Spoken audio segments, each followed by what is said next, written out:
আসসালামু আলাইকুম রহমতুল্লাহি ওবারাকাতু। আজকের ভিডিওতে আমরা জানবো মিলাদুন্নবী পালন করা জায়েজ নাকি বেদাত। তাই আসুন আর দেরি না করে জেনে আসি বিস্তারিত। আমাদের বাংলাদেশে যে ঈদে মিলাদুন্নবী পালন করা হয়, এটা আসলে বেদাত নাকি শরীয়ত সম্মত? ঈদে মিলাদুন্নবী পালন করার ব্যাপারে রাসূল সাল্লাল্লাহু আলাইহি সাল্লামের জীবনীতে কিছু পাওয়া যায় না রাসূল সাল্লাল্লাহু আলাইহি সাল্লাম সাহাবায়ে কেরামদেরকে বলেছেন এই ঈদে মিলাদুন্নবী পালন করার ব্যাপারে? হ্যাঁ, যেখানে রাসূল সাল্লাল্লাহু আলাইহি সাল্লাম নিজে ঈদে মিলাদুন্নবী পালন করার ব্যাপারে, তার জন্মের ব্যাপারে কিছু বলেন নাই। হ্যাঁ, কোন সাহাবায়ে কেরামের হাদিসেও কখনোই পাওয়া যায় নাই যে ঈদে মিলাদুন্নবী পালন করার ব্যাপারে রাসূল সাল্লাল্লাহু আলাইহি সাল্লাম তাদেরকে কিছু বলে গেছেন। প্রতিটা সাহাবায়ে কেরামই তারা নিজেদের আমল বিষয়ে, তাদের ব্যক্তিগত জীবন বিষয়ে সকল কিছু হাদিস উল্লেখ আছে, কিন্তু রাসূল সাল্লাল্লাহু আলাইহি সাল্লামের জীবনী নিয়ে কিন্তু তার জন্ম নিয়ে কিন্তু তারা কখনো কিছু বলে নাই। আমাদের বাংলাদেশে কিছু লেবাসদার হুজুর আছে যারা এই রাসূল সাল্লাল্লাহু আলাইহি সাল্লামের জন্ম নিয়ে অনেক ধরনের কথাবার্তা বলে থাকে। যেমন ঈদে মিলাদুন্নবীকে তারা অনেক বড় ঈদ বলে মনে করে।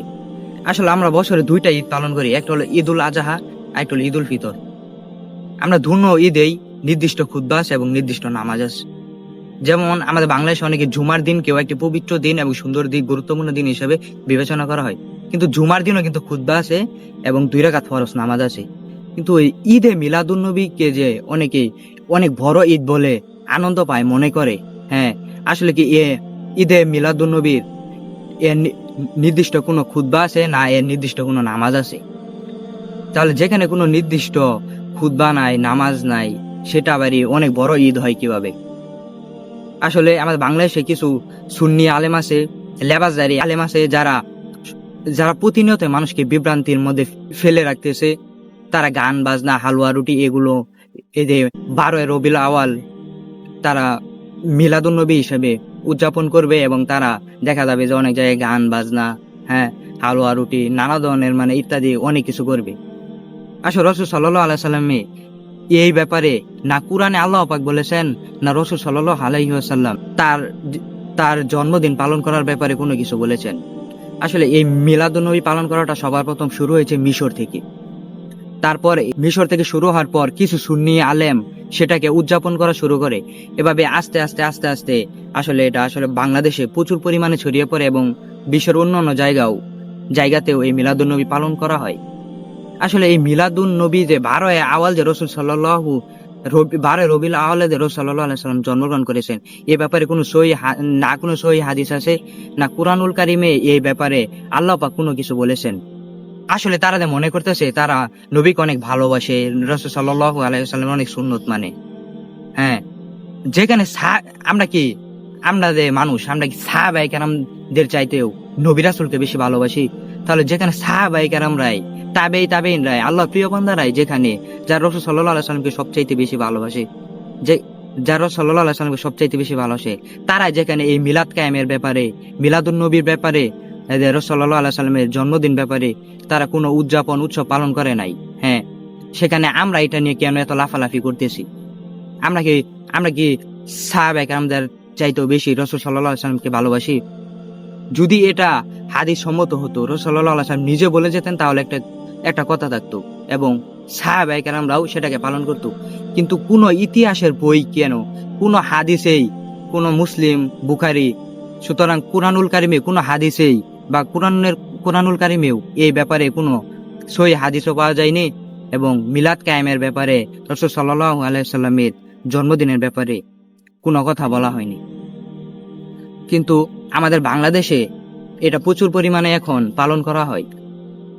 এখানে শুধু মিলাদই করা হয় না, এখানে বিভিন্নভাবে আল্লাহর সাথে শিরকও করা হয়।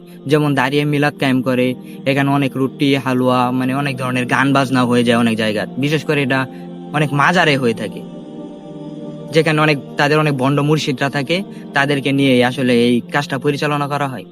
আসলে আপনি যদি রাসূল সাল্লাল্লাহু আলাইহি সাল্লামকে অনেক ভালোই বেসে থাকেন, তাহলে কেন আপনি যেটা রাসূল সাল্লাল্লাহু আলাইহি সাল্লাম জীবনে করে নাই সেটা আপনি করবেন? এটা তো একটি গুমরাহি এবং বোকামি ছাড়া আর কিছুই নয়। এটা তো আপনার ইসলামের একটি বিরোধী কাজ হচ্ছে, যেখানে আল্লাহ এবং তার রাসূল কোনো কিছু বলে নাই, কিন্তু সেটাকে মন গড়া ভাবে, হ্যাঁ বাংলাদেশে পালন করা হচ্ছে এবং বিশ্বের অন্য অন্য জায়গায় পালন করা হচ্ছে, এটা কি কোনোভাবে শরীয়ত সম্মত হবে? এটা তো গুমরাহি এবং কোনো ভাগে সেটা হালাল হবে না এবং সেটা নিকৃষ্ট এবং হারাম।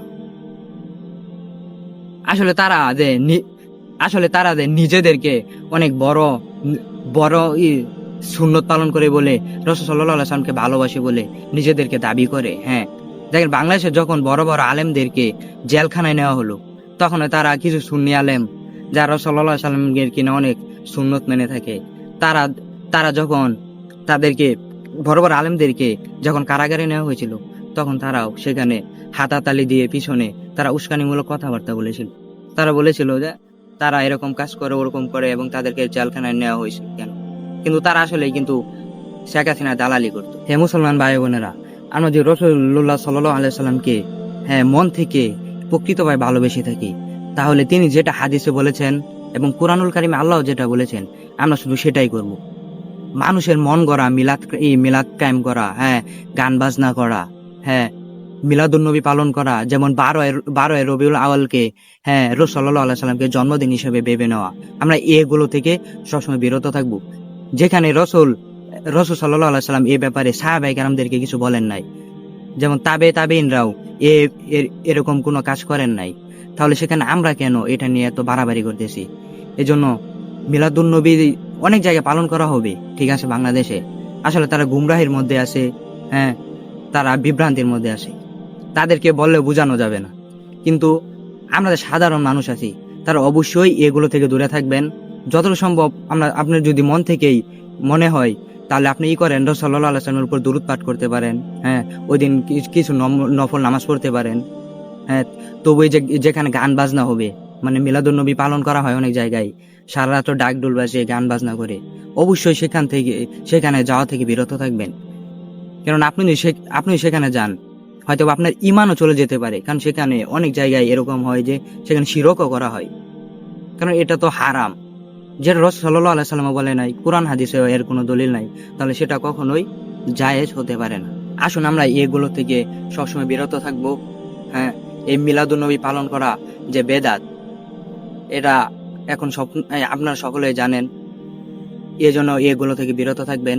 আর যদি আমার ভিডিওটা ভালো লাগে, তাহলে অবশ্যই আমার চ্যানেলটা সাবস্ক্রাইব করে আমার পাশে থাকবেন, এবং এরকম যেন আরো ভালো ভালো ইসলামিক টপিক নিয়ে ভিডিও করতে পারি, এজন্য আমার জন্য দোয়া করবেন। আর যদি কেউ আমার এই ভিডিওটি আমার ফেসবুক পেজ থেকে দেখে থাকেন, তাহলে আমার পেজটি ফলো করে দিবেন। সকলে ভালো থাকুন, সুস্থ থাকুন, আল্লাহ হাফিজ।